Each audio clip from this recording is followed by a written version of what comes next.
ठीक है माता जी, हरे कृष्णा, दंडवत प्रणाम। ओम अज्ञानतिमिरान्धस्य ज्ञानाञ्जनशलाकया चक्षुरुन्मीलितं येन तस्मै श्रीगुरवे नमः। श्रीचैतन्यमनोभीष्टं स्थापितं येन भूतले स्वयंरूपकदा मह्यं ददाति स्वपदान्तिकम्। वन्देऽहं श्रीगुरो श्रीयुतपदकमलं श्रीगुरून् वैष्णवांश्च श्रीरूपं सागरजातं सहगण रघुनाथं तं सजीवं साद्वैतं सावधूतं परिजनसहितं कृष्णचैतन्यदेवं श्रीराधा कृष्णपादान् सहगण ललिता श्रीविशाखान्वितांश्च। हे कृष्णा करुणा सिंधु दीनबंधु जगतपते गोपेश गोपिकाकांत राधाकांत नमस्तुते। तप्त कांचन गौरांगी राधे वृंदावनेश्वरी वृषभानुसुते देवी प्रणमामि हरिप्रिये। वाञ्छाकल्पतरुभ्यश्च कृपा सिन्धुभ्य एव च पतितानां पावनेभ्यो वैष्णवेभ्यो नमो नमः। जय श्री कृष्ण चैतन्य प्रभु नित्यानंद श्री अद्वैत गदाधर शिवासादि गौर भक्तवृंदा। हरे कृष्णा कृष्णा कृष्णा हरे हरे, हरे राम राम राम हरे हरे। नमो विष्णुपदाय स्पष्टाय भूतले श्रीमते भक्तिवेदांत स्वामिने इति नाम्ने। नमस्ते सरस्वती देवे गौरवाणी प्रचारिणे श्री शून्यवादी प्रस्तुताम्ने।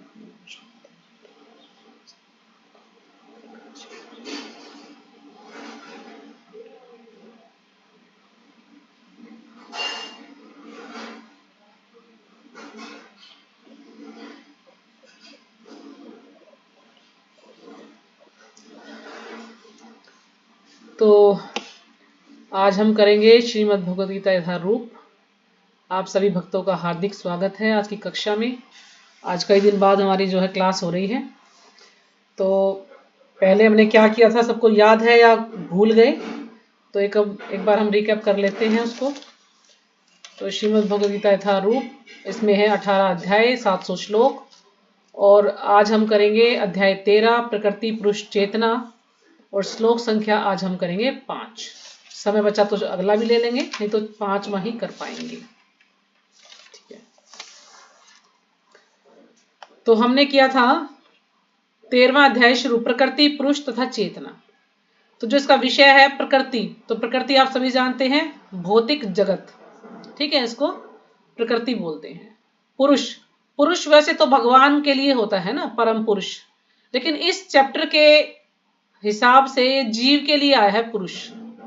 और चेतना, चेतना यानी भगवान, भगवान की चेतना, क्योंकि भगवान ही परम चेतन है। भगवान से ही हम सबको चेतना मिलती है, हम सबको देने वाले भगवान ही है। तो इसलिए चेतना में ईश्वर आया है यहाँ पर। तो इस प्रकार से इसमें हमने पढ़ा था कि अर्जुन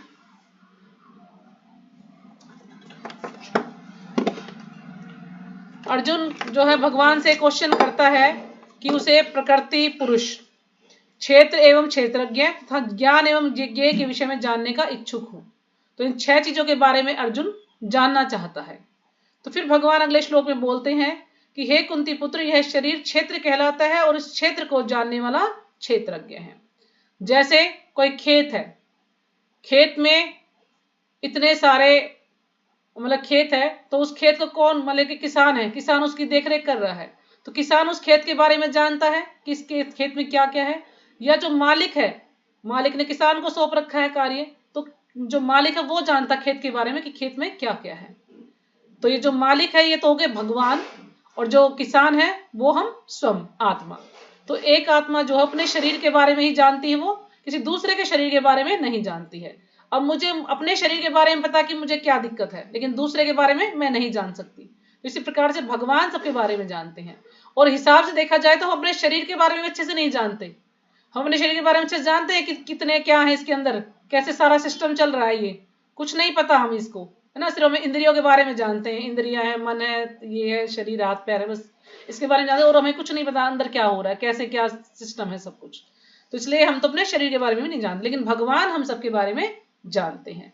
यहां तक कि हम जो भोजन करते हैं उसको भी कौन पचाता है? भगवान ही पचाते हैं उसको भी। भगवान कहते हैं कि वैश्वानर अग्नि हूं मैं, जो अन्न को पचाता हूं। तो सब कुछ कार्य करने वाले भगवान ही है। तो इसमें जैसे कि ज्ञान है ना, ज्ञान क्या है? तो ज्ञान हम इतने दिनों से पढ़ रहे हैं, तो ज्ञान क्या था? जैसे भगवान को जानना, प्रकृति को जानना या जीव को जानना, ये ज्ञान है। लेकिन इस चैप्टर में थोड़ा सा और ऐड हो गया। इसमें हमें जानना है क्षेत्र और क्षेत्रज्ञ क्या है, ज्ञान और ज्ञेय क्या है, और प्रकृति और पुरुष क्या है। तो ये क्या है? ज्ञान है। तो ज्ञेय यानी जानने योग्य। तो इस संसार में जानने योग्य क्या है? बहुत सारी चीजें हैं जानने के लिए, तो है ना, लेकिन जो सबसे महत्वपूर्ण हमें क्या जानना है? हमें जानना है आत्मा और परमात्मा, है ना। आत्म साक्षात्कार हमें होना चाहिए, हमें जानना चाहिए कि भगवान कौन है और भगवान के साथ हमारा क्या संबंध है। तो ये हमें जानना चाहिए। फिर है ज्ञान का लक्ष्य। अब हमने ज्ञान प्राप्त कर लिया, तो ज्ञान का लक्ष्य क्या है हमारा? हम क्यों ज्ञान प्राप्त करना चाहते हैं? क्या गोल है हमारा?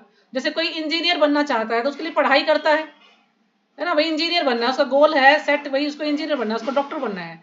तो इसी प्रकार से हमारा गोल क्या है? हमें क्या करना है? ये ज्ञान प्राप्त करके भगवान का प्रेम प्राप्त करना है, हमें भगवान के धाम जाना है। तो ये हमारा गोल होना चाहिए, हमारा लक्ष्य होना चाहिए ये, ठीक है। और फिर जो क्षेत्रज्ञ है, यानी जो क्षेत्र है वो तो शरीर हो गया, और जो क्षेत्रज्ञ है आत्मा है। तो आत्मा के द्वारा ही हम दोनों कार्य कर सकते हैं। आत्मा चाहे तो भोग में, भोग भी हम करते हैं तो आत्मा है शरीर में, तभी हम भोग कर सकते हैं। और यदि हम आत्मा हमारी भगवान की भक्ति में लग जाए, है ना, हमारी सोच भगवान की भक्ति में लग जाए, चेतना हमारी, तो फिर हम मोक्ष की प्राप्ति कर सकते हैं। तो आत्मा दोनों कार्यों को करने के लिए है, भोग भी करने के लिए है और मोक्ष प्राप्त करने के लिए भी आत्मा है।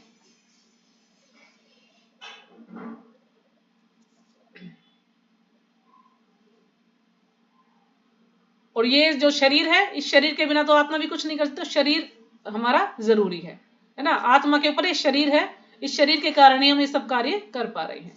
अगर हमारी चेतना भगवान में लग जाएगी तो हम भवसागर पार करके भगवान के धाम चले जाएंगे, और हमारी चेतना भौतिक संसार में लगी रहेगी तो हम इसी में लगे रहेंगे बस।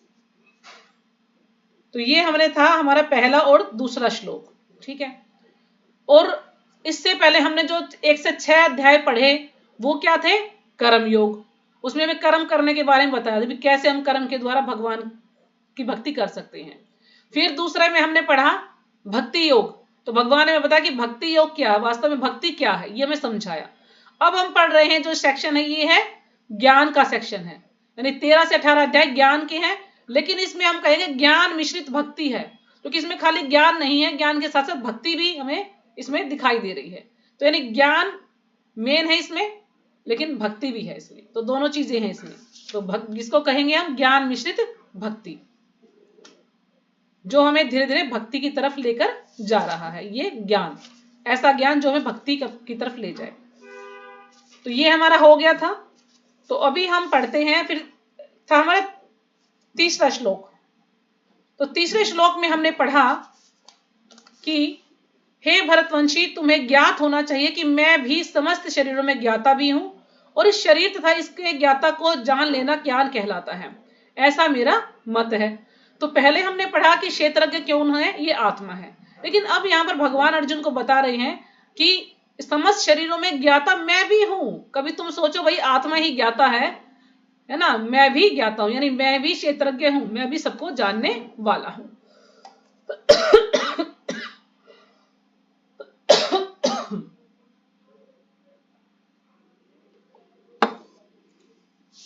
यानी अब हमारे शरीर में कितने क्षेत्रज्ञ हैं?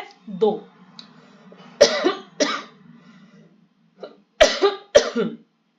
आत्मा और परमात्मा। जैसे माता जी कई बार उदाहरण देती है ना,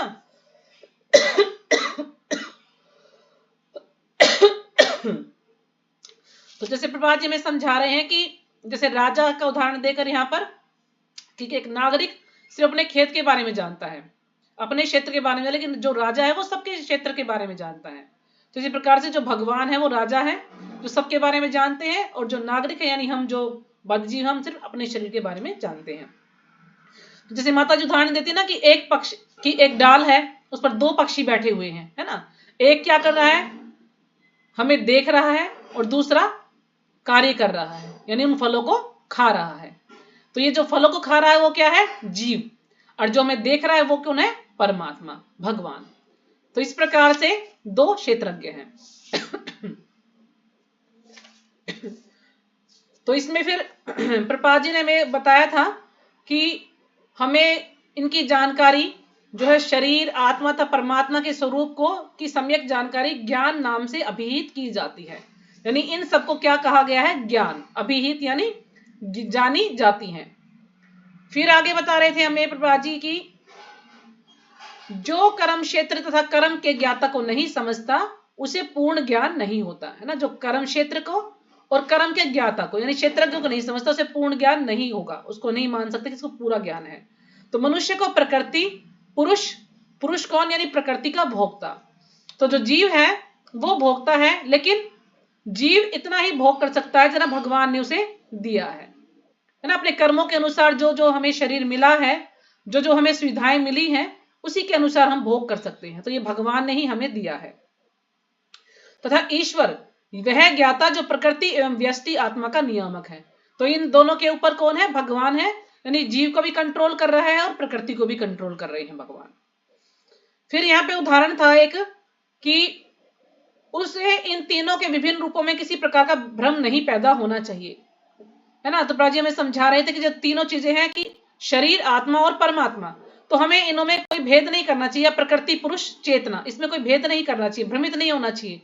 तो इसी जैसे मनुष्य को चित्रकार, चित्र तथा तुलिका में भ्रम नहीं करना चाहिए। तो चित्रकार यानी जो चित्र बनाने वाला है कौन है? भगवान है। और चित्र यानी प्रकृति, और तुलिका यानी इसको कहेंगे जीव। लेकिन इसको ऐसे भी ना समझे, तो इसको ऐसे भी समझे चित्रकार चित्र बनाने वाला, चित्र जिस चीज चित्र बनाया जाता है, और तुलिका यानी ब्रश। तो हमें तीनों चीजों में भ्रम नहीं करना चाहिए। तो हम इसको कैसे भी समझ सकते हैं। तो फिर था चौथा श्लोक। तो चौथे श्लोक में बताया कि अब तुम मुझसे यह सब संक्षेप में सुनो। धर्म कर्म क्षेत्र क्या है? तो यानी भगवान यहाँ पर संक्षेप में बता रहे हैं उसको, है ना, बिल्कुल थोड़े से उसमें बता रहे हैं कि संक्षेप में सुनो, यह किस प्रकार बना है, इसमें क्या परिवर्तन होते हैं, यह कहां से उत्पन्न होता है, इस कर्म क्षेत्र को जानने वाला कौन है और उसके क्या प्रभाव हैं। तो यानी शॉर्ट में भगवान हमें बता रहे हैं। लेकिन यदि हमें डिटेल चाहिए तो हम इसको धीरे धीरे जैसे जैसे पढ़ते जाएंगे तो हमें अच्छे से ज्ञान हो जाएगा। तो जितने भी क्वेश्चन है कि कर्म क्षेत्र क्या है, ये हम पढ़ेंगे। फिर ये किस प्रकार बना है, यानी किन चीजों से बना। जैसे सब्जी बनाते हैं तो सब्जी में मसाले चाहिए होते हैं, हल्दी, नमक, मिर्च सब कुछ डालना है। तो इसी प्रकार से इस शरीर को बनाने के लिए 24 तत्व बताए गए हैं, वो जो अगला श्लोक पढ़ेंगे उसमें बताए गए हैं। और फिर इसमें क्या क्या परिवर्तन होते हैं, तो उसमें 6 परिवर्तन होते हैं शरीर में, हम इतने दिन से पढ़ रहे हैं। और ये कहां से उत्पन्न होता है, तो ये कहां से उत्पन्न होता है? महतत्व से। तो इसका भी हम पूरा आपको पहले समझा चुके हैं, लेकिन एक बार इसको और समझाएंगे चार्ट द्वारा। इस कर्म क्षेत्र को जानने वाला कौन है, यानी कौन इसको जानता है और इसके क्या प्रभाव है, और उसके क्या प्रभाव हैं, ये सब हम आगे आगे धीरे धीरे पढ़ते जाएंगे इस श्लोक को। तो आज हम करेंगे 5वां श्लोक। ठीक है। अगर किसी को कुछ समझ में ना आए तो बातें पूछ सकते हैं आप, क्योंकि ये जो अध्याय है सबसे बिल्कुल अलग अध्याय है। 18 अध्याय में सबसे डिफिकल्ट है। जो भी मैं लेक्चर सुना जिसका सभी ने यही कहा है कि ये चैप्टर बहुत ही टफ है। तो इसको जितना हम बार बार पढ़ेंगे, बार बार पढ़ें, तभी हमें ये समझ में आएगा। तो इसके लिए पढ़ना आवश्यक है। रात को माताजी भी, तो माताजी बोल रही थी कठिन है, वो कोई लड़की पूछ रही थी ना इसके बारे में। अच्छा, आप भी होंगे तो रात को थोड़ी देर के लिए आई वो, थी माता जी, मैंने फिर 9:45 बंद कर दिया था उसको। हाँ तो वो जो कोई एक लड़की थी ना, वो पूछ रही थी, ये जो पढ़ने लगी ना एक दूसरी लड़की, हाँ हाँ तो बोली माता जी ये क्षेत्रज्ञ और क्षेत्र क्या है। जो माता जी बोली ये बेटा ऐसे समझ नहीं आएगा, ये बहुत मुश्किल, सबसे टफ है ये। बाद हाँ, में तो सबसे टफ चैप्टर है ये भगवद गीता का। तो इसको बहुत मुश्किल से मतलब बार बार समझेंगे तब समझ आएगा। तो श्लोक पढ़ते हैं हम 5वां। ऋषिभिर्बहुधा गीतं छन्दोभिर्विविधैः पृथक् ब्रह्मसूत्रपदैश्चैव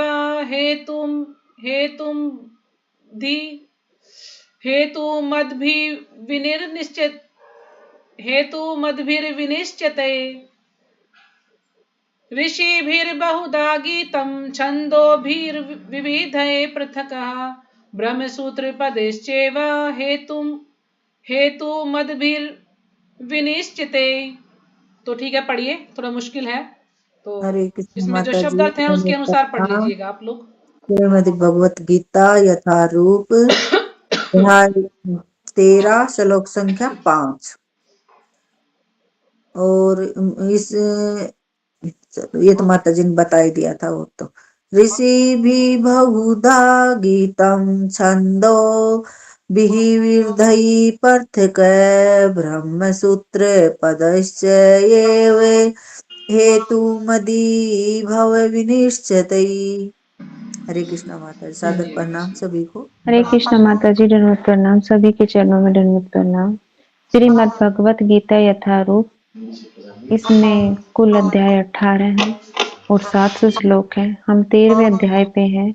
आप सब प्रकृति पढ़िएगा पुरुष श्लोक, तथा मैं भी 1 मिनट में आती हूँ, ठीक है? सब चेतना, पढ़िएगा इसको।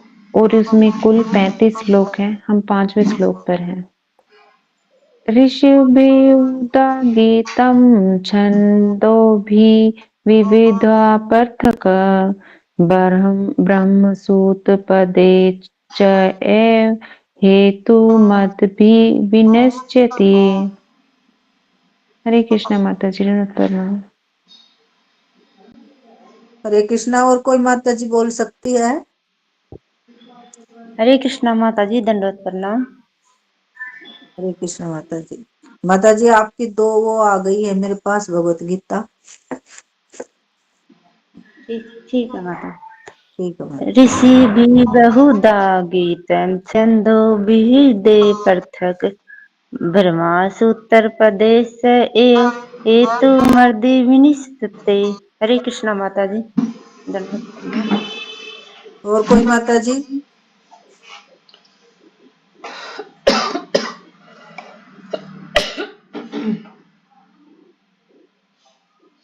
सुशीला माता जी, सुदेश माता जी, सावित्री माता जी, कविता माता जी, कोई बोलना चाहेंगे?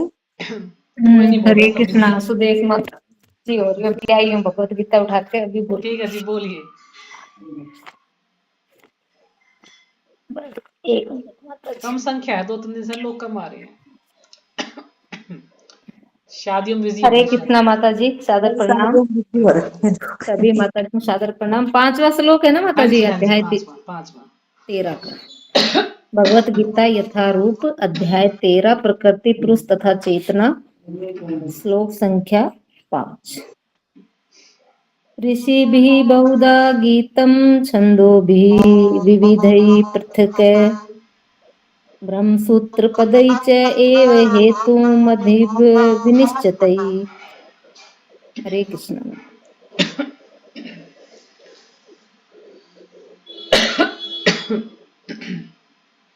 हाँ जी, हो गया। शब्द अर्थ। ऋषि भी, बुद्धिमान ऋषियों द्वारा, बहुधा अनेक प्रकार से, गीतम वर्णित, छंदो भी, वैदिक मंत्रों द्वारा, विविधय, नाना प्रकार के, पृथक भिन्न भिन्न, ब्रह्मसूत्र वेदांत के, पदई नीति वचनों द्वारा, च भी एवं निश्चित रूप से,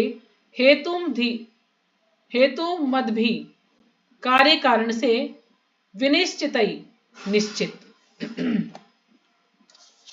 तो अनुवाद पढ़ते हैं। विभिन्न वैदिक ग्रंथों में विभिन्न ऋषियों ने कार्यकलापों के क्षेत्र तथा उन कार्यकलापों के ज्ञाता के ज्ञान का वर्णन किया है। तो विभिन्न ऋषियों ने, यानी इतने सारे ऋषि हैं, तो सभी ऋषियों ने अलग अलग ग्रंथों में क्षेत्र के जो कार्यकलाप है ना, कार्यकलापों के क्षेत्र, यानी जो क्षेत्र यानी जो शरीर है उसके जो कार्यकलाप हैं उनके बारे में तथा उन कार्यकलापों के ज्ञाता के ज्ञान का वर्णन किया है। जो भी एक कार्यकलाप करता है उसके जो ज्ञाता है, यानी कौन है? आत्मा, क्षेत्रज्ञ, उसके ज्ञान का वर्णन किया है। यहां पर बताया है कि शरीर और आत्मा में क्या भेद है, किस प्रकार से वो कार्य करते हैं, तो इस प्रकार से सारा वर्णन उन्होंने किया है। इसे विशेष रूप से वेदांत सूत्र में कार्य कारण के समस्त तर्क समेत प्रस्तुत किया गया है। इसे विशेष रूप से जो वेदांत सूत्र है, वेदांत सूत्र में कार्य कारण के समस्त तर्क है ना, अलग अलग तर्क वितर्क होते हैं इसमें। कोई कहता नहीं ये ऐसे नहीं ऐसे है, शरीर ही कार्य करता है, कोई कहता आत्मा कार्य करता है। तो इस प्रकार से जो भी तर्क वितर्क हैं सबको सबके सहित इसको प्रस्तुत किया गया है, यानी हर चीज का डाउट क्लियर किया गया है। इसमें जो भी संदेह होता है सब कुछ इसमें अच्छे से बताया गया है वेदांत सूत्र। तो आज के उसमें हम देखें तो वेदांत सूत्र क्या है, तो जो ये भागवतम है, इस भागवतम को वेदांत सूत्र का वांग्मय स्वरूप कहा गया है। वांग्मय स्वरूप क्या होता है? साहित्यिक स्वरूप। तो जो वेदांत सूत्र है उसका जो साहित्यिक स्वरूप है वो है श्रीमद् भागवतम। ठीक है। तो श्रीमद् भागवतम में सब कुछ बताया गया है, क्योंकि जो वेदांत सूत्र है उसकी जो शुरुआत है वो है जन अथा तो ब्रह्म जिज्ञासा, है ना, ब्रह्म को जानना, या जन्माधस्य यतो, पहला श्लोक है ना भागवतम में। तो उसी प्रकार से उसमें भी कुछ श्लोक हैं, तो उन्हीं का जो है लेकर इसमें ये ग्रंथ जो है बनाया गया, इसलिए इसे वांग्मय स्वरूप कहा गया है, यानी ये साहित्यिक स्वरूप है वेदांत सूत्र का। तो तात्पर्य श्रीपाद जी के द्वारा, श्रीपाद जी की जय। इस ज्ञान की व्याख्या करने में भगवान कृष्ण सर्वोच्च प्रमाण है। अब जो ज्ञान है इसकी जो व्याख्या है ये अच्छे से इसको समझाने में भगवान ही सर्वोच्च प्रमाण है ना, भगवान से ऊपर और कोई प्रमाण हो ही नहीं सकता, क्योंकि जो भगवान ने समझा दिया तो कौन समझा सकता है, तो भगवान ही सबसे श्रेष्ठ प्रमाण है इसमें।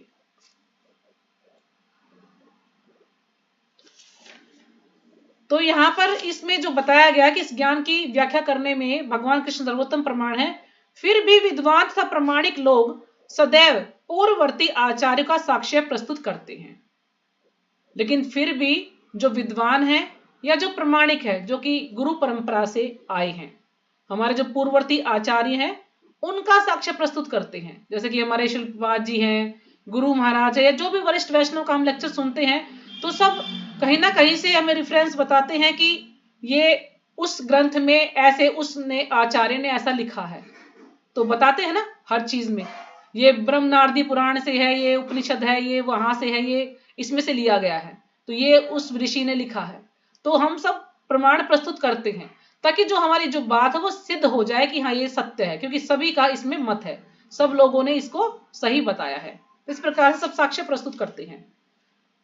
तो कृष्ण आत्मा तथा परमात्मा की द्वैतता तथा अद्वैतता संबंधी इस अतीव विवादपूर्ण विषय की व्याख्या वेदांत नामक शास्त्र का उल्लेख करते हुए कर रहे हैं, जिसे प्रमाण माना जाता है। तो यहां पर जो कृष्ण है, कृष्ण की व्याख्या वेदांत नामक शास्त्र का उल्लेख करते हुए कर रहे हैं। जितने भी ये ऋषि मुनि हैं, तो कृष्ण की व्याख्या ना, कृष्ण के बारे में जो बता रहे हैं वेदांत नामक शास्त्र का। अब वेदांत सूत्र शास्त्र है, तो उसका जो है उल्लेख करते हुए बता रहे हैं, क्योंकि वो प्रमाण है, वो प्रमाण के रूप में उसको बताया गया है वेदांत सूत्र को। क्योंकि जब जो चैतन्य महाप्रभु हैं वो भी इसका उदाहरण देते थे ना, जैसे उन्होंने 8 श्लोक लिखे हैं चैतन्य महाप्रभु ने, या जैसे कि हरे नाम है केवलम, तो ये कहां से आया, ब्रह्म नारदी पुराण से। तो इस प्रकार से उन्होंने भी इनके बारे में बताया है, चैतन्य महाप्रभु ने भी।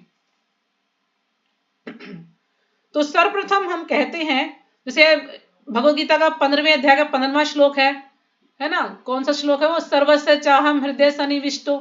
तो उसमें भगवान कह रहे हैं ना कि सब चीजों में कौन है, भगवान ही है, वेद भगवान ही है, वेदों में जानने योग्य क्या है, भगवान ही है। तो भगवान अपना बता रहे हैं हमें हर उसमें। तो इसी प्रकार से जो बड़े बड़े आचार्य हैं वो भी इसको बता रहे हैं। तो सर्वप्रथम वे कहते हैं कि ये विभिन्न ऋषियों के मत अनुसार है।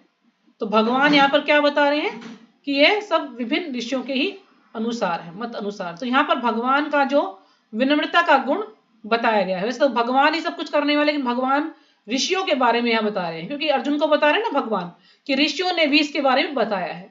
तो यानी भगवान की विनम्रता का गुण है ये। भगवान ऋषियों का यहाँ पर एक उदाहरण दे रहे हैं कि ऋषियों ने भी, उनके मत अनुसार भी ऐसा ही है। जहां तक ऋषियों का संबंध है, श्री कृष्ण के अतिरिक्त व्यासदेव जो वेदांत सूत्र के रचयिता हैं। अब यहाँ पर इतने सारे ऋषि हैं, तो ऋषियों में से प्रमुख कौन है, व्यासदेव, क्योंकि व्यासदेव ने वेदांत सूत्र की रचना की है। जो वेदांत सूत्र लिखा गया वो व्यासदेव ने ही लिखा। तो हमने देखा कि जितने भी सारे ग्रंथ हैं ये सब व्यासदेव जी इसके रचयिता हैं, व्यासदेव जी ने इनको लिखा है। तो महान ऋषि हैं और वेदांत सूत्र में द्वैत की भली भांति व्याख्या हुई है। अब जो वेदांत सूत्र है उसमें द्वैत के बारे में भली भांति व्याख्या हुई। तो जैसे हमने जो ऊपर वाली लाइन छोड़ दी कि आत्मा तथा परमात्मा की द्वैतता। अब द्वैतता क्या होती है कि आत्मा और परमात्मा दो हैं, द्वैत यानी दो हैं, और अद्वैत यानी एक ही है। जो निराकारवादी हैं वो क्या कहते हैं, नहीं, जीव और परमात्मा एक ही है। जब हम इसमें ब्रह्म तेज मिल जाएंगे तो हम भी भगवान बन जाएंगे, है ना, हम भगवान ही हैं सब।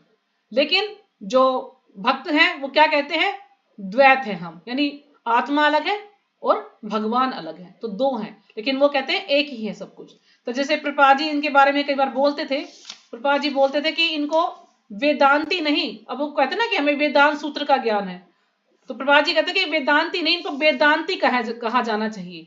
वेदांती का मतलब यानी इनके मुख में दांत ही नहीं है, इसलिए वेदांती है, वेदांती नहीं। तो प्रभुपाद जी इस प्रकार से बोला करते थे।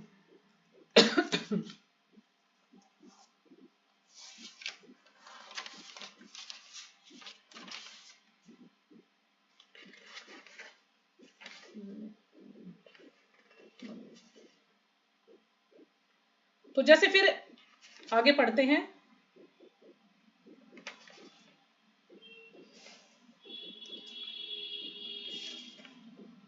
तो महान ऋषि है और वेदांत सूत्र में द्वैत की भलीभांति व्याख्या हुई है। तो व्यासदेव के पिता पराशर भी महर्षि हैं, और व्यासदेव के पिता कौन है, पराशर मुनि, तो वो भी महर्षि हैं, और उन्होंने धर्म संबंधी अपने ग्रंथों में लिखा है, अहम त्वम च तथान्ये। तो ये कोई श्लोक है, तो उसके बारे में यहां पर बता रहे हैं हमें कि तुम, मैं तथा अन्य सारे जीव अर्थात हम सभी दिव्य हैं, भले ही हमारे शरीर भौतिक हो। तो जो पराशर मुनि है वो हमें, उन्होंने धर्म संबंधी कोई ग्रंथ है उसमें वो बता रहे हैं कि तुम और मैं तथा अन्य सारे जीव हम सभी दिव्य हैं, यानी मैं और तुम और जितने भी सभी जीव हैं सभी क्या है, दिव्य हैं, चाहे हम भले ही भौतिक, हमारे शरीर भौतिक क्यों ना हो, हम दिव्य क्यों हैं, क्योंकि हम भगवान के अंश हैं, भगवान से ही आए हैं, तो इसलिए हम दिव्य हैं। हम अपने अपने कर्मों के कारण प्रकृति के 3 गुणों के वशीभूत होकर पतित हो गए हैं।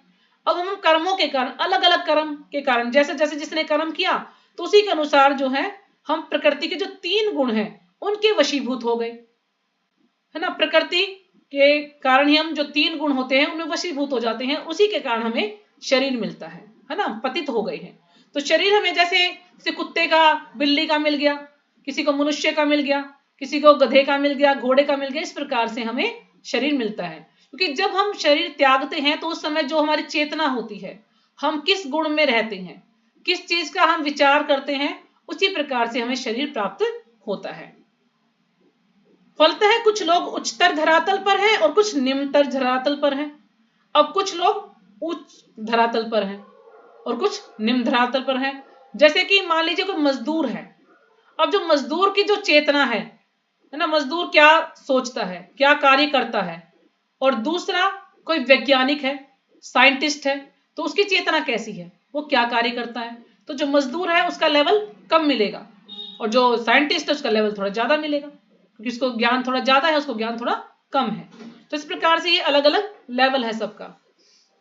तो जैसे भक्ति में भी होता है, कुछ लोग नए नए जुड़े हैं, कुछ को काफी साल हो गए, कुछ को और ज्यादा समय हो गया, तो इस प्रकार से उसमें भी कनिष्ठ, मध्यम अधिकारी और उत्तम अधिकारी, तो अलग अलग लेवल है ना सबका। तो कोई उच्च लेवल पर है, कोई निम्न लेवल पर है। ये सब अपने कर्मों के अनुसार हम जो है हमें शरीर मिलता है। तो ये उच्चतर तथा निम्नतर धरातल अज्ञान के कारण है और अनंत जीवों के रूप में प्रकट हो रहे हैं। तो जो ये उच्चतर और निम्नतर जो धरातल है ये सब अज्ञान के कारण है, क्योंकि हमें ज्ञान नहीं है भगवान के बारे में, इसलिए इससे जो हमारी चेतना है वो इतनी शुद्ध नहीं हो पाती। तो हमारी चेतना के ऊपर भी डिपेंड करता है कि हम किस धरातल पर हैं। और इसलिए हम अज्ञान के कारण हम अनंत जीवों के रूप में प्रकट हो रहे हैं, है ना। 84 लाख योनियां हैं। अब 84 लाख योनियां, ये तो प्रकार बताए गए, पता नहीं कितने कितने जीव हैं, है ना, अनंत जीव है, यानी कोई उनकी गिनती नहीं कर सकते हम। किंतु परमात्मा जो अच्युत है, अच्युत यानी जो कभी पतित नहीं होते, परमात्मा कभी पतित नहीं होते, तीनों गुणों से अदूषित और दिव्य है। तो भगवान इन तीनों गुणों से अदूषित है, यानी कभी भगवान इन तीनों गुणों से दूषित नहीं होते हैं, क्योंकि भगवान दिव्य है, यानी वो इन तीनों गुणों से कभी लिप्त नहीं होते, इनका कोई प्रभाव नहीं होता तीनों गुणों का भगवान पर। इसी प्रकार मूल वेदों में, विशेषतया कठोर उपनिषद में आत्मा परमात्मा शरीर का अंतर बताया गया है। तो जो कठोपनिषद है उसमें आत्मा परमात्मा और शरीर के बारे में अच्छे से और विस्तार से हमें समझाया गया है। तो इसके अतिरिक्त अनेक महर्षियों ने इसकी व्याख्या की है, जिनमें पराशर प्रमुख माने जाते हैं। तो इतने सारे महर्षि हैं, तो उनमें से सबसे प्रमुख कौन है, पराशर मुनि है। पहले व्यासदेव क्या बता, लेकिन व्यासदेव के पिता कौन है, पराशर मुनि। तो पराशर मुनि भी इसमें प्रमुख माने जाते हैं। छंदोभी शब्द विभिन्न वैदिक ग्रंथों का सूचक है। अब जो छंदोभी आया है इसमें श्लोक में, तो वो क्या है कि वैदिक ग्रंथों का सूचक है, यानी इतने प्रकार के जो वैदिक ग्रंथ हैं हमारे शास्त्र, उन सबका सूचक है वो छंदोभी। उदाहरणार्थ तैत्तिरीय उपनिषद जो यजुर्वेद की एक शाखा है, प्रकृति, जीव तथा भगवान के विषय में वर्णन करती है। तो जो तैत्तिरीय उपनिषद है वो एक यजुर्वेद की, तो सबसे पहले यजुर्वेद आया था, फिर यजुर्वेद के व्यासदेव जी ने 4 भाग किए, ऋग्वेद, सामवेद, यजुर्वेद और अथर्ववेद। इस प्रकार से उसकी 4 अलग शाखाएं बनाई गई, फिर उनमें अलग अलग और भी चीजें होती हैं। तो यानी सबसे पहले यजुर्वेद था, यजुर्वेद की एक शाखा है तैत्तिरीय उपनिषद। तो तैत्तिरीय उपनिषद में प्रकृति के बारे में, जीव के बारे में, भगवान के बारे में अच्छे से विस्तार से बताया गया है। तो जो तैत्तिरीय उपनिषद है, इसको तैत्तिरीय उपनिषद क्यों कहते हैं, तैत्तिरीय उपनिषद को तैत्तिरीय उपनिषद क्यों कहते हैं? तो मैं लेक्चर सुन रही थी प्रभु जी का, तो बता रहे थे कि जो तैत्तिरीय उपनिषद है ये कैसे मतलब हमें मिला। तो एक याज्ञवल्क्य ऋषि थे, तो याज्ञवल्क्य ऋषि थे तो वो अपने गुरु के पास जाते हैं, उनके कोई गुरु थे, उनको जो ज्ञान दिया था, तो अपने गुरु से मिलने के लिए गए। तो जो उनके गुरु हैं वो क्या बता रहे थे, वो बता रहे थे कि भगवान तो निराकार है, भगवान के बारे में ऐसे बात कर रहे थे। तो उनको ये अच्छा नहीं लगा, तो उन्होंने अपने गुरुजी से कहा कि आप तो ये सही ज्ञान नहीं दे रहे हैं, आप भगवान को निराकार कैसे बता सकते हैं, भगवान तो इतने सुंदर हैं, भगवान तो इतने जो है सर्वाकर्षक हैं ना, क्योंकि ब्रह्म संहिता में बताया गया है कि भगवान तो बहुत ही सुंदर हैं, तो आप भगवान को निराकार कैसे कह सकते हैं, भगवान का तो बहुत सुंदर रूप है। तो कहने लगे ठीक है तुम जो है, और गुरुजी को गुस्सा आया और उन्होंने कहा कि ठीक है तुम जाओ यहां से, और जो मैंने तुम्हें ज्ञान दिया ना उसको उल्टी करके जाओ, यहां पर उल्टी कर दो उस ज्ञान को। क्रोध में हो गए, तो उन्होंने क्या किया, याज्ञवल्क्य ऋषि ने उसकी उल्टी कर दी, वहां में वास्तव में उल्टी कर दी, वहां पर उन्होंने उस ज्ञान को निकाल दिया। और फिर तो वहां पर जो और उनके शिष्य बैठे थे याज्ञवल्क्य ऋषि के, या जो उनके गुरु भाई कह सकते हैं, तो उन्होंने क्या कहा, तो उन्होंने वो सब तीतर की योनि में आ गए एकदम से, जितने भी शिष्य वहां पर थे सब तीतर की योनि में आ गए, और तीतर की योनि में आने के बाद उन्होंने जो उल्टी उन्होंने की थी उसको ग्रहण कर लिया, उसको पी लिया उन्होंने।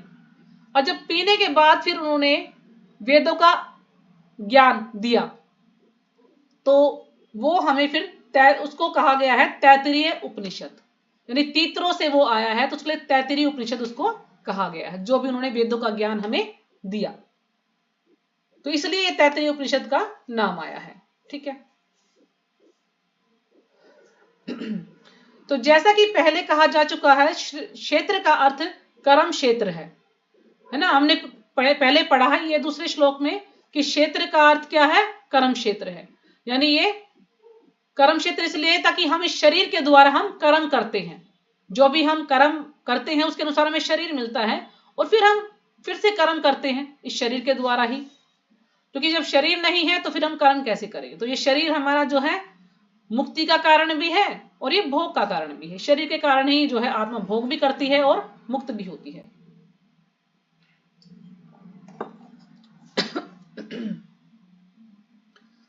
तो क्षेत्रज्ञ की 2 कोटियां हैं, जीवात्मा तथा परम पुरुष।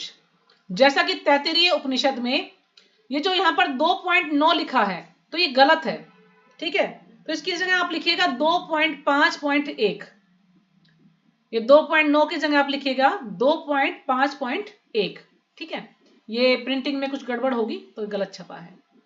तो तैत्तिरीय उपनिषद में 2.5.1 में कहा गया है ब्रह्म पुच्छम प्रतिष्ठा, ब्रह्म पुच्छम प्रतिष्ठा, यानी भगवान की शक्ति का प्राकट्य अन्नमय रूप में होता है, जिसका अर्थ है अस्तित्व के लिए भोजन पर, यानी अन्न पर निर्भरता। तो इसको आप नोट कर सकते हैं कि यह है पंचकोश।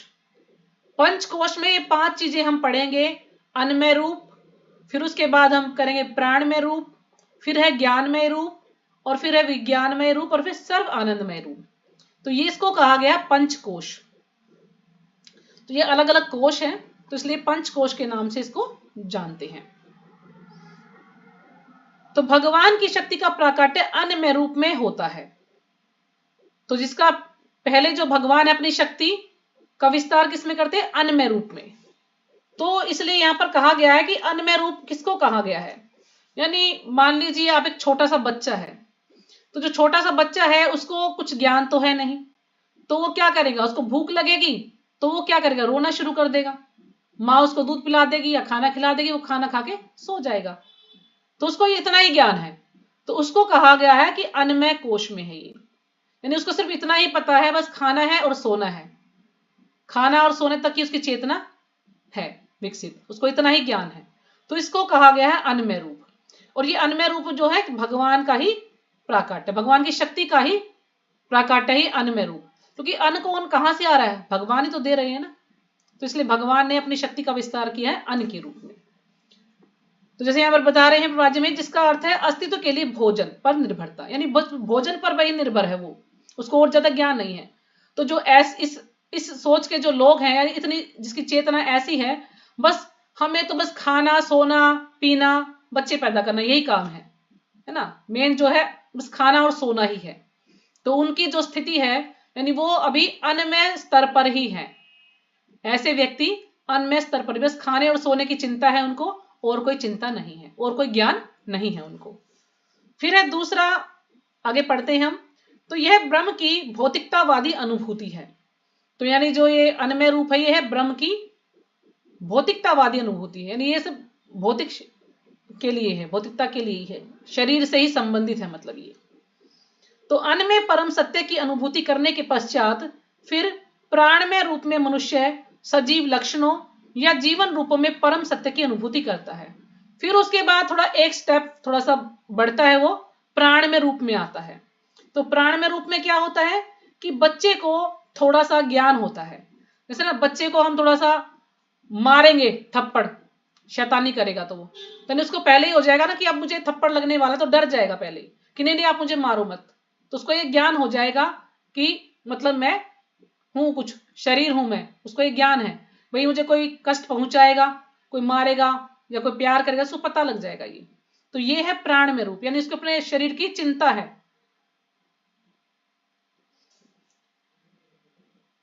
तो प्राण में रूप में मनुष्य सजीव लक्षणों, यानी उसे थोड़ा थोड़ा ज्ञान होने लगता है कि मैं ये शरीर हूं, या जीवन रूप में परम सत्य की अनुभूति करता है। तो फिर यानी थोड़ा एक स्टेप बढ़ा। तो इसमें भगवान ने अपनी दूसरी शक्ति का विस्तार किसमें किया? प्राण में रूप में, यानी जीव को यह ज्ञान हो जाए कि हाँ वो शरीर है, वो है। फिर है तीसरा है ज्ञान में रूप। ज्ञान में रूप में यह अनुभूति सजीव लक्षणों से आगे बढ़कर चिंतन अनुभव तथा आकांक्षा तक पहुंचती है, तब ब्रह्म की उच्चतर अनुभूति होती है। तो जब ज्ञान में रूप है, यानी थोड़ा थोड़ा उसको ज्ञान हो जाएगा, बच्चे को ये पहचान हो जाएगी कि अच्छा क्या है मेरे लिए और बुरा क्या है ना, उसको ज्ञान हो जाएगा। तो वो उस कुछ ना कुछ किसी चीज का चिंतन करेगा, वो सोचता रहेगा किसी कार्य में अच्छा क्या है बुरा क्या है, कौन सा काम सही है कौन सा गलत है, मुझे क्या करना चाहिए क्या नहीं करना चाहिए, ये उसको ज्ञान हो जाएगा। फिर वो कुछ ना कुछ अनुभव करेगा, कुछ ना कुछ उसकी इच्छा भी होगी। उससे पहले कोई इच्छा नहीं थी उसकी, लेकिन जब इस स्तर पर आता है तो कुछ ना कुछ इच्छा होगी उसकी, अच्छा ये कार्य अच्छा ये करना चाहिए, या ये खाना अच्छा ये करना चाहिए, ये बहुत अच्छा ये पहनना चाहिए, या ये भगवान का नाम अच्छा ये लेना चाहिए। तो इस प्रकार से उसको अच्छे बुरे का ज्ञान हो जाएगा। किसमें? ज्ञान में रूप में उसको ज्ञान हो जाएगा। तो यानी थोड़ा थोड़ा वो ब्रह्म का उसको ज्ञान होगा इसमें। तो जैसे जी बता रहे चिंतन अनुभूति आकांक्षा तक पहुंचती है, तब ब्रह्म की उच्चतर अनुभूति होती है, जिसे विज्ञान में रूप कहते हैं। अब उसको ये इच्छा हुई, उसके बाद फिर उसे ब्रह्म की थोड़ी सी अनुभूति होती है। तो जब थोड़ा सा उसको ब्रह्म के बारे में भगवान के बारे में थोड़ा सा ज्ञान होता है, तो उसको कहा गया है विज्ञान में रूप।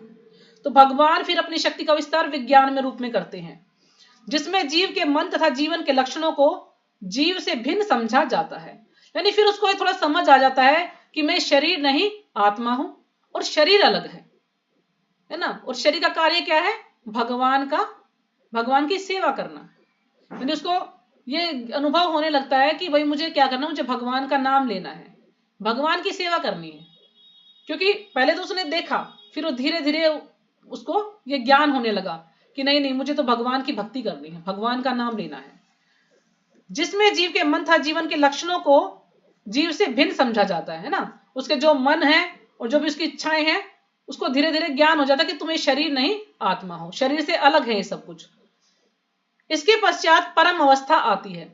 जब उसको ये ज्ञान हो जाता है, उसको आत्म साक्षात्कार हो जाता है, तो फिर ये परम अवस्था आती है जो आनंदमय है। फिर उसको आनंद की अवस्था आती है। तो यानी फिर भगवान जो है अपना प्राकाट्य यानी अपनी शक्ति का विस्तार आनंदमय रूप में करते हैं, क्योंकि भगवान को कहा गया है आनंदमयो अभ्यासात, भगवान हमेशा आनंद में ही रहते हैं।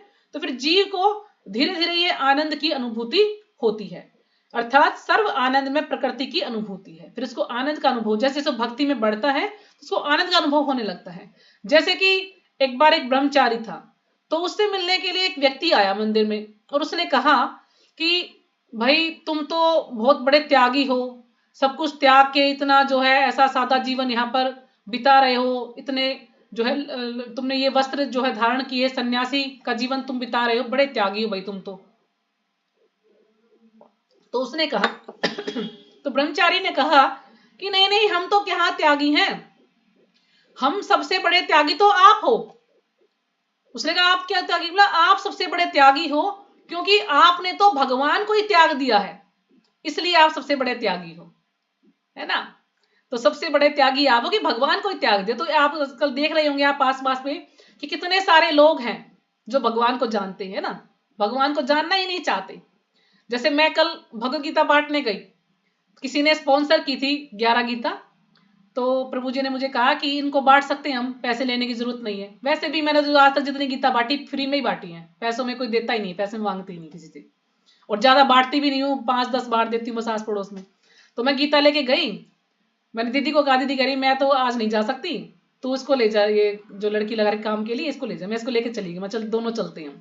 तो मैं गई, उस औरत से काफी मतलब जान पहचान भी है, घर पास में ही घर है, बोलचाल का थोड़ा स्वभाव में ठीक लगती है मुझे। मैं चली गई उसके घर पे, मैंने कहा हम गीता बांट रहे हैं और हमारे जो आज इस्कॉन से जुड़े हुए हैं तो गीता जयंती है, तो आज के दिन गीता बांटनी चाहिए, भगवान ने भी अर्जुन को उपदेश दिया था, इस प्रकार से मैंने उसे बताया। तो उसने कहा कि गीता हमारे घर में कोई पढ़ेगा नहीं। तो मैंने कहा कि मैं आपको ये फ्री में दे सकती हूँ, अगर आप कुछ सेवा देना चाहें तो दे दे मुझे, मैं गौशाला में दे दूंगी। अगर आप नहीं देना चाहते तो कोई बात नहीं, मैं आपको अपनी तरफ से ये गिफ्ट दे रही हूँ, आप रख लो इसको। तो उसने कहा कि नहीं नहीं, फिर मैंने उसको किताब दिखाई तो पहले तो मना ही करती थी, फिर बोली कि ये वाली बुक तो मेरे पास रखी है, मैं तो बिल्कुल सेम है और मैं मंदिर से लेके आई थी एक बार। तो फिर मैंने कहा आप पढ़ते हो उसको? कह रही नहीं पढ़ती नहीं हूँ, मैंने बस उसको एक बार पढ़ के रख दिया उसको। अभी बच्चों को रखना पड़ता है ना, पोते पोतियां, तो मेरे पास टाइम ही नहीं है पढ़ने का। मैंने कहा पोते पोतियां सारे दिन आप उसको गोद में रखते हो, कभी सोते तो होंगे ना दिन में रात में थोड़ा बहुत ही? हाँ सोते हैं, तो मैं जब सोते हैं तो एक श्लोक पढ़ लिया करो आप, ऐसे तो पूरा जीवन आपका ऐसे निकल जाएगा।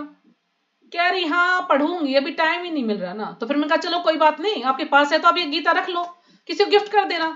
कह रही नहीं नहीं, फिर मैं लेके क्या करूंगी, मेरे पास तो है, मुझे नहीं चाहिए। मैं आ गई, फिर दूसरे के घर गई, तो उसने जो है बेटा था उसका, वो कह रहा मम्मी तो आंटी जा रखी है, 2 घंटे में आएगी फिर आना। उसने कोई बात ही नहीं करी, गेट ही बंद कर दिया। मम्मी ठीक है, 2 घंटे बाद तेरी मम्मी से बात कर लूंगी।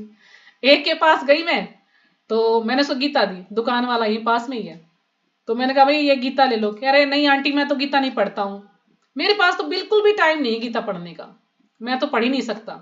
मैंने कहा अब दुकान में आप बैठे हो तो सारे दिन तो कस्टमर आते नहीं है, कभी तो फ्री होते होगे, जब एक श्लोक पढ़ लो। नहीं नहीं फिर यहाँ पे रखनी पड़ेगी, हाथ वाथ गंदे लगेंगे, ये तो बहुत अच्छी चीज होती है, इसको ऐसे नहीं छू। मैं कहा कुछ नहीं होगा, अब इसको दुकान में रखो, जब मौका मिले तो पढ़ लेना इसको। कह रहे नहीं नहीं आंटी मैं बिल्कुल नहीं पढ़ सकता हूँ।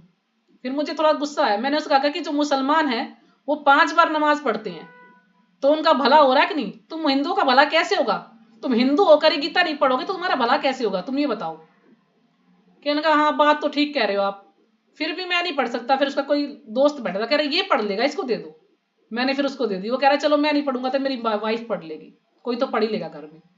तो जब उसने गीता ली, मतलब फ्री में भी लोगों को लेने में जोर पड़ रहा है, पैसे तो कोई देने की सोचेगी कभी नहीं, ऐसे ऐसे लोग हैं। तो फिर मैं वो फ्री में वो सनातनी बन जाते हैं और कहीं यात्राओं में ले जाओ, क्यों अच्छा राशन खाते हैं और हाँ नाचते कूदते चले जाते हैं, हाँ वैसे तो बिल्कुल। सनातनी। फिर एक और से बात वैसे हुई तो मैंने इसको कहा गीता ले लो आप। कह रही मेरे पास तो इंग्लिश में रखी हुई है, मैं मंदिर से लेके आई थी, ग्रेटर कैलाश से। मैंने कहा आपने पढ़ी है? कह रही हाँ पढ़ी है थोड़ी सी। तो मैंने कहा इसको भी पढ़ लो, हिंदी में है।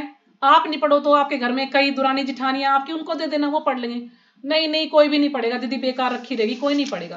मैंने कहा कोई तो पढ़ लेगा। कह रही नहीं कोई नहीं पढ़ेगा, मेरे पास तो रखी है और मेरे पास तो ना बिल्कुल भी समय नहीं है अब। तो उनका सीरियल देखने का समय तो होगा, थोड़ा बहुत टीवी तो देखते ही है सभी, आप भी देखते हुए सीरियल? नहीं नहीं कहाँ सीरियल देखती हूँ, बिल्कुल टाइम ही नहीं मिलता मेरे को, तो वो जॉब करती है शायद। तो मैंने कहा चलो कभी तो समय मिलेगा। तो कह रही नहीं नहीं मैं नहीं लूंगी। मैंने कहा ठीक है, मैं चल पड़ी। फिर कह रही चलो दे दो तो मैं किसी को गिफ्ट कर दूंगी। मैं कहा चलो ले लो, फ्री में दे रही हूँ मैं, कौन सा पैसे ले रही हूँ आपसे। बोली दे दो मैं किसी गिफ्ट दे दूंगी। और पैसे मांगती तो लेती ही नहीं वो, तो फ्री में उसने लेके कह रही किसको गिफ्ट कर दूंगी। मतलब अच्छे सुनार हैं वो, पैसे वाले लोग हैं, 200 रुपए देने में जोर पड़ रहा है सबको। तो ऐसे ऐसे लोगों से पाला पड़ता है आजकल। और वो कह रहे हैं कि हम भक्त हैं, हम 1000 भक्ति रुपए कर रहे बच्चे हैं। 1 मिनट में खा लें, हाँ 2000 बिल्कुल, 5000, लेकिन 200 एक बार रुपए नहीं बच्चे जाएंगे तो खाते। 500 रुपए से कम खाना नहीं आता बच्चों को। 200 में वो जोर तो पड़ एक गया का भाई। ही आएगा 500 का तो। बिल्कुल। तो इस प्रकार से फिर क्या होता है कि वो भक्ति में जब आता है तो धीरे धीरे आनंद की स्थिति में आ जाता है।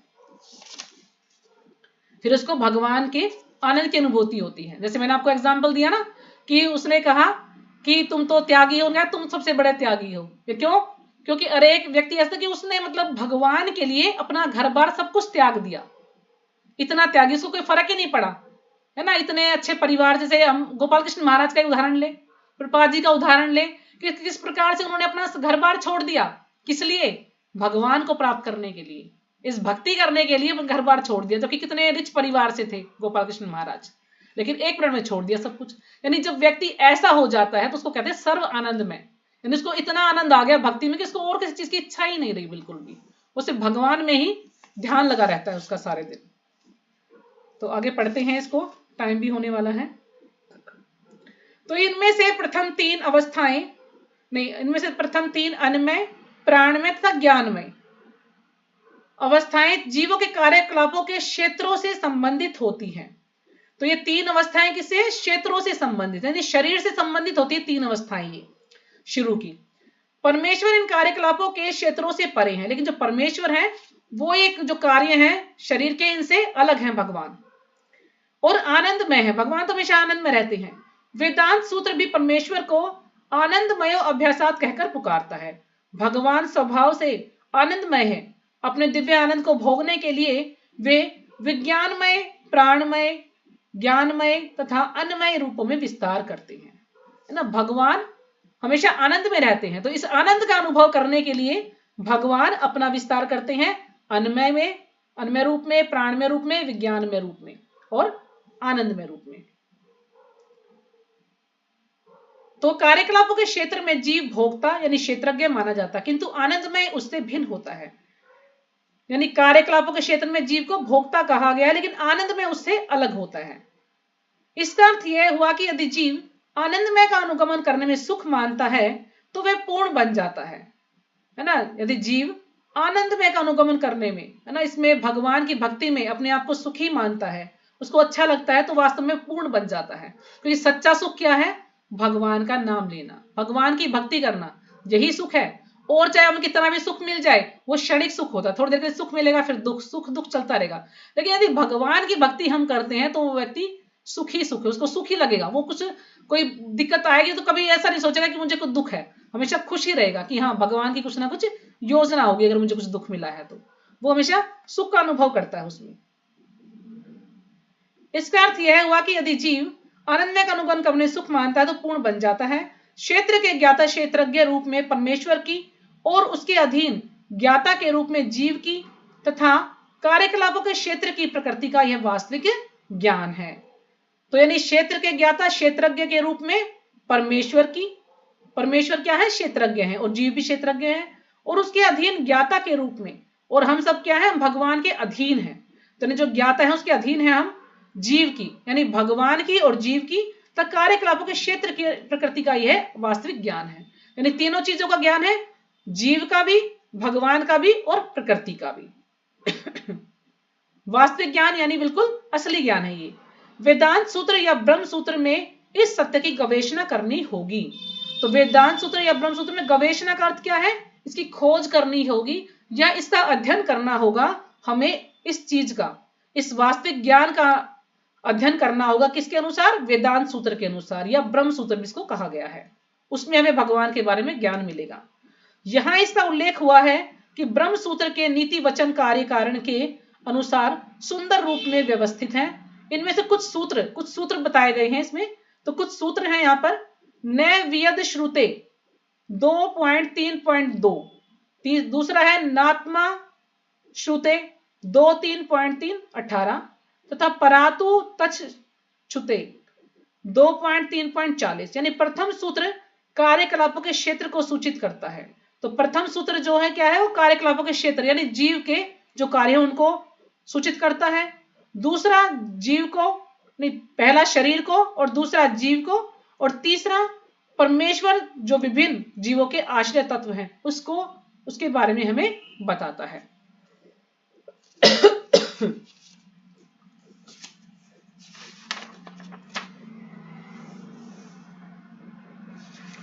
तो जैसे जो प्रपात जी हैं, प्रपात जी को जब निराकारवादियों के बारे में से प्रपात जी सोचते थे तो उनको एक शिष्य ने पूछा कि प्रपात जी अगर आपको बंदूक दे दी जाए तो आप क्या करोगे? प्रपात जी ने क्या कहा कि सबसे पहले अगर मुझे बंदूक मिल जाएगी ना तो सबसे पहले मैं जो मायावादी उनको शूट कर दूंगा। क्यों? क्योंकि वो भगवान को ही मारना चाहते हैं। भगवान को कहते हैं भगवान तो निराकार है, तो ऐसे लोगों को मैं शूट कर दूंगा जो भगवान को मारना चाह रहे हैं। ठीक है, तो यानी जो निराकारवादी है ये कुछ भी सोचते हैं भगवान के बारे में, लेकिन भगवान का साकार रूप है।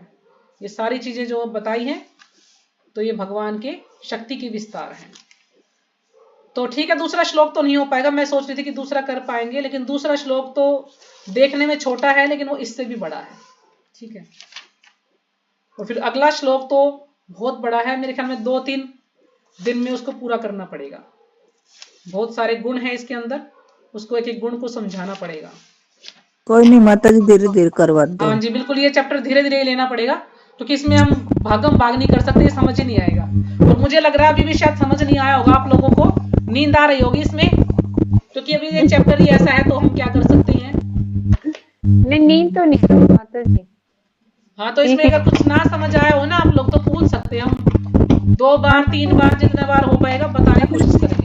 माता जी कुछ बताऊं मैं इसमें, जैसे पहले बताया वैसे ग्रंथों के बाद